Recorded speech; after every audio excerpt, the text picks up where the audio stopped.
everybody. It's The Drive. Devin Dixon, Paul Ratliff, Connor Collins, and now joined by the new Cedar City High School football coach, Tye Hiatt. Tye, good morning. Thanks for jumping on with us. Congratulations on replacing Josh Bennett, buddy. That's big news up there in Cedar City. No, thanks, guys. Good morning.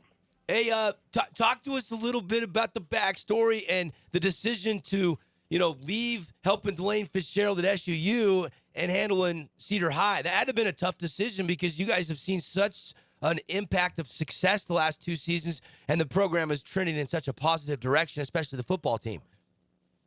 Yeah, no, it was definitely difficult. Delane and I, we've known each other since 2006.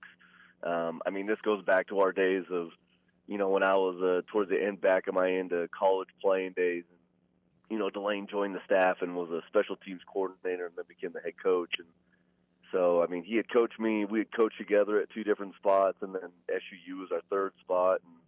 And, it just felt like it was the right time for us to be able to kind of make a transition. We've got a son going through some health things, and it's interesting as a college coach. It takes what it takes. There's a certain level of things that you have to do to be successful, and we just felt like, I don't know if we were able to give that time of like what it took for us to do that. And and it's actually funny, when we decided that we were going to step away from coaching, Coach Bennett hadn't actually even stepped down at Cedar.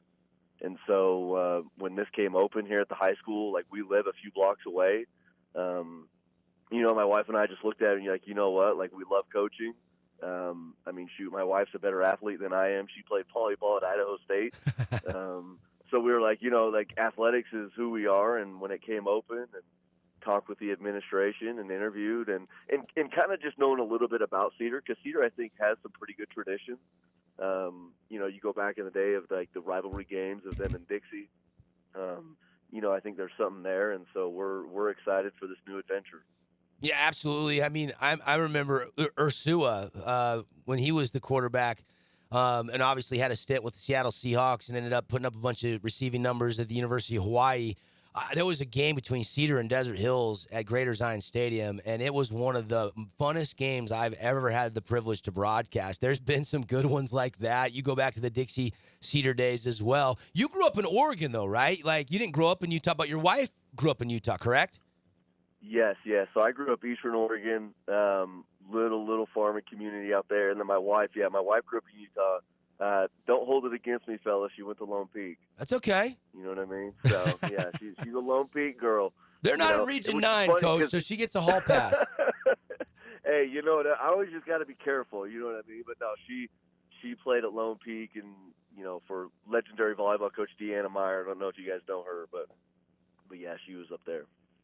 And, Coach, just wanted to ask you about your plans for the program. Cedar's last winning season was in 2020 when the Reds went 7-5. That did include a 28-0 home playoff win over Dixie, but since then they posted a 2-8 record in 2021, and they have back-to-back 4-7 finishes the last 2 years. So, Coach, what is your philosophy? What are some of the branding that you're going to put on this program, and how are you going to right the ship? Well, I think one of the things is, and this is probably why Coach Fitzgerald and I work so well together at the different spots that we were at. I just think one of the biggest things is you got to worry about the things that you can control. So you've got to be able to have a great attitude, great effort, great energy, mental and physical toughness. I think those are all things within your control as a player. And like we were talking with the boys a few days ago when we met with the team, you as an individual, the things that you do as an individual to really hone in on your game and be able to help that piece of the pie, that's going to help the team. And then I think one of the other big things is, like Cedar, with who we are, and, we still compete in a really tough region. Having recruited Utah now for a while at different spots that I've been at, I think this region is one of the toughest in the state. And so for us, it's going to take everybody. And I think there's a few kids that are kind of wandering the halls at Cedar that might just be playing baseball or just might be playing basketball. And we're going to need those guys to be able to come out and play, to be able to help add some depth and those type of things. Because when you start talking about going up, against like great coaches like Coach Bonkers or, like Crimson just won the state championship, like, yep. For us, it's going to take everybody. And so I think really getting those guys, getting them to come out. And sometimes when there's a transition, I think that's really where you got to strike, is that maybe those boys that hadn't been going to team camp or been playing in the fall, there's a little bit of a buzz and excitement, and you can get them out and really, they can catch fire and see, hey, this is really fun, play with my buddies, and it's only going to make me better in my other sports, whether that is baseball, basketball, because again, Cedar's one of the lowest enrolled schools in the region. So for us, it's going to take all of our athletes for us to be able to have a good year.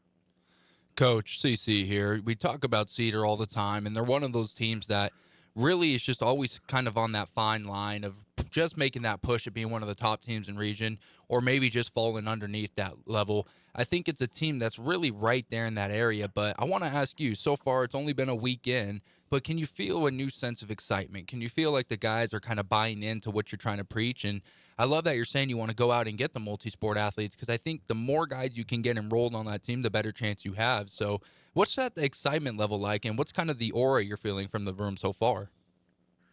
Yeah, I think the boys are really excited. I think they're excited. And again, anytime you have change, I know that there can be a little bit of difficulty.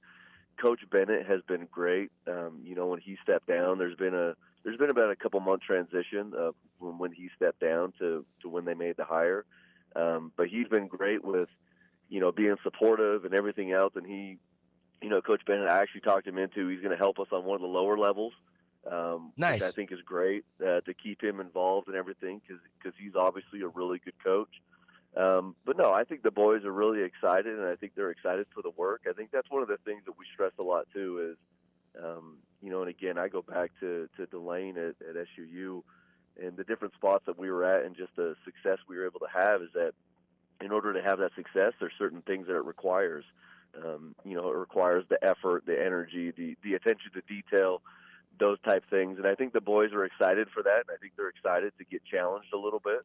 Because I still think that's one of the things, even with high school kids today, I think, it's a different coaching style than what it was maybe 10 years ago.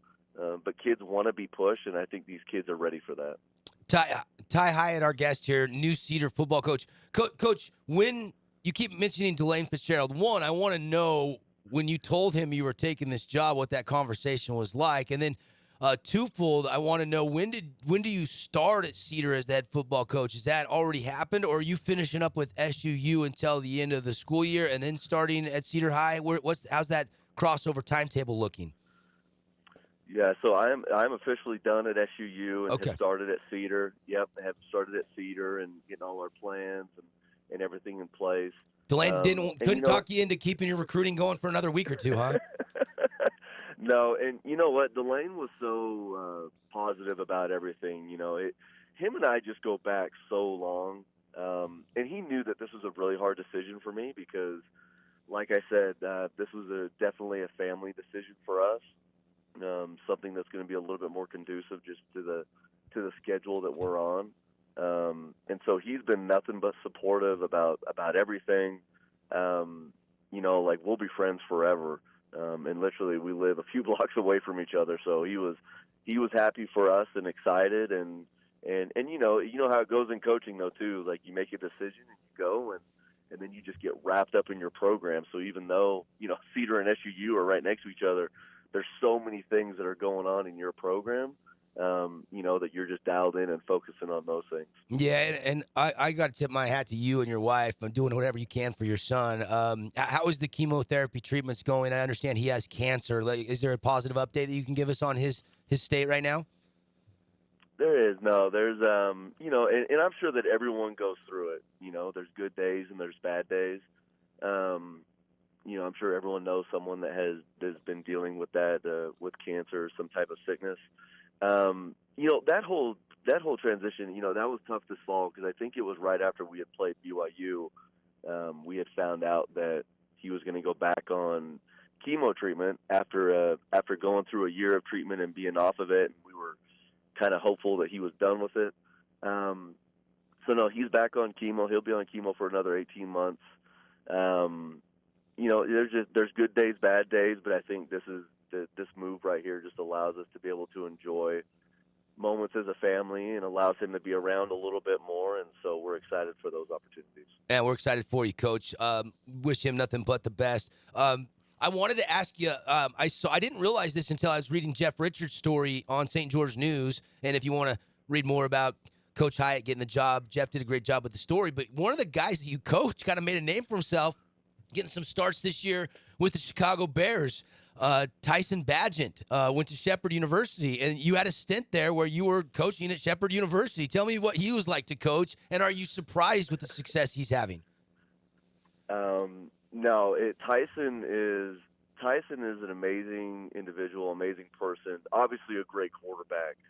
The first time I met Tyson, he, just one of the most low-key, most humble guys you'd ever meet. But when that dude gets on the field and starts spinning it around, like, you just knew that he was different. One of the things, like, as he was going through the draft process and people were calling and everything else, I mean, like, that guy's ability to process football information was just elite.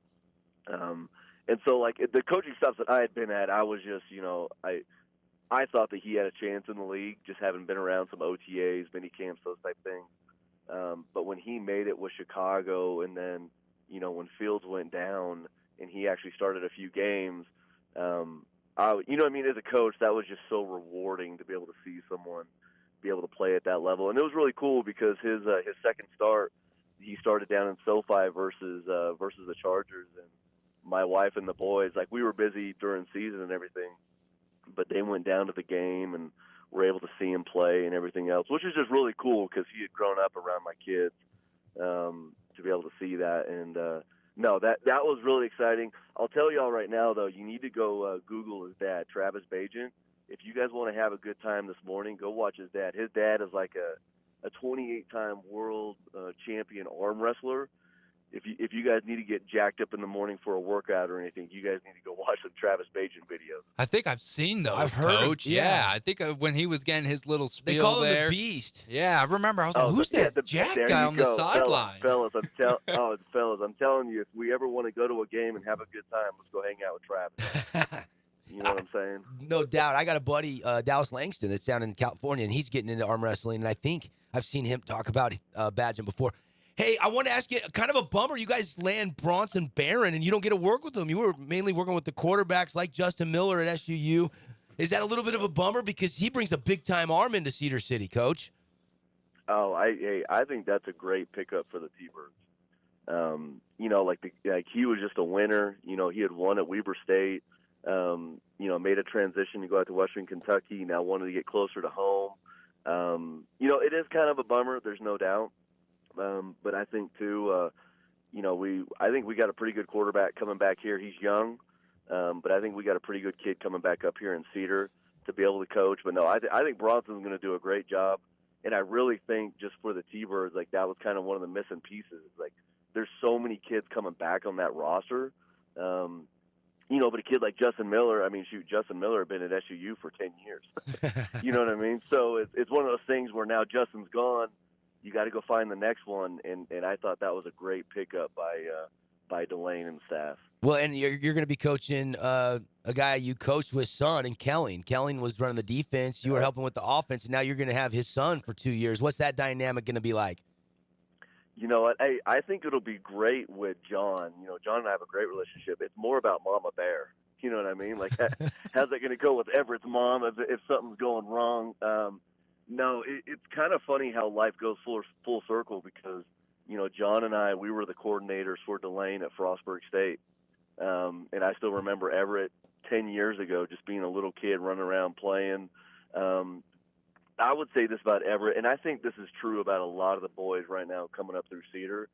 Those kids will work. Like, those kids, if they're not at basketball practice or wrestling, they're in the weight room. If they're not in the weight room, they're trying to break into the field on campus at SUU to get on the turf and go throw. There's a bunch of kids in there that work, and I think Everett's kind of that leader that he's really pushing the envelope, doing whatever he can to be able to get guys out there and get them improving. So it'll be pretty fun to have that dynamic moving forward. Tye Hiatt, Cedar Reds, new football coach. Not the only new coach. Coach Cowan left Duchesne and got hired at Hurricane. So we got 2 new coaches coming into Region 9. Coach, welcome to the Region 9 coaching family. Good luck up there at Cedar. Can't wait to chat once we get to, some 7-on-7s, and we can't wait to have you at our Region 9 football media day this fall before the season goes, and keep tabs with you and the Reds all season long, man. And good luck with everything with your son. We're thinking and praying about you, and I always appreciate you coming on the show. And I know this is probably the first of many drops we'll have you on the drive. No, thank you. Well, and I want to give you guys a quick shout out. Having coached all around the country and everything else, like been listening to your guys' show for a year now. You guys do a great job for this region, for this area. So keep up the good work. Appreciate that, Coach. We will, no question about it. Except for Paulie, I can't promise anything with Paulie. He's a wild card. He might turn it into the NFL hour next hour because he's all fired up about Wild Card Weekend. He might forget about all our local sports storylines. I can't confirm or deny that. Coach, okay, sounds good. Be safe, be well. Talk to you later. I know Paulie's chomping at the bit to talk some NFL today, right, Paulie? I'm chomping. You're chomping. right. We had about a 7-minute segment before Coach Tye Hiatt came on, and he's like, let's just fit in some NFL talk. Let's go. We'll get to Paulie's lock, second hour, but one more segment coming up to wrap up hour 1. That was a lot of fun. Tye Hiatt, new Cedar Reds football coach, getting to know him a little bit. Look forward to getting to know him more and having him part of the Region 9 football family. We'll take a break. Be right back from the Findlay Hyundai Studio.